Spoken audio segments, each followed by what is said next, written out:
क्या आप चाहते हैं कि आपकी जिल्द कुदरती तौर पर साफ, चमकदार और बेदाग हो? तो आज मैं आपको बताने जा रही हूँ एक ऐसा घरेलू फेस मास्क जो महंगी क्रीम्स को भी पीछे छोड़ देगा। सिर्फ दो चीजें चाहिए, टमाटर और शहद।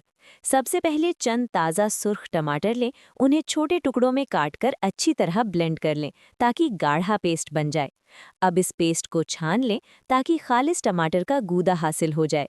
इसमें एक खाने का चम्मच खालिस शहद शामिल करें और अच्छी तरह मिक्स करें।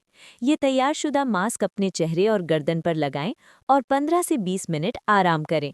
टमाटर जिल्द के दाग धब्बे कम करता है, इजाफी ऑयल खत्म करता है और रंगत निखारता है, जबकि शहद जिल्द को गहरी नमी देकर नर्म और मुलायम बनाता है। 20 मिनट बाद ताज़ा पानी से चेहरा धो लें और खुद देखें फौरी ग्लो। अगर आप हफ्ते में 2 बार ये मास्क इस्तेमाल करें तो आपकी जिल्द साफ, रोशन और कुदरती तौर पर चमकदार हो जाएगी। अगर आपको ये टोटका पसंद आया हो तो वीडियो को लाइक करें, शेयर करें और ऐसे मज़ीद ब्यूटी टिप्स के लिए हमारे चैनल को फॉलो करना ना भूलें।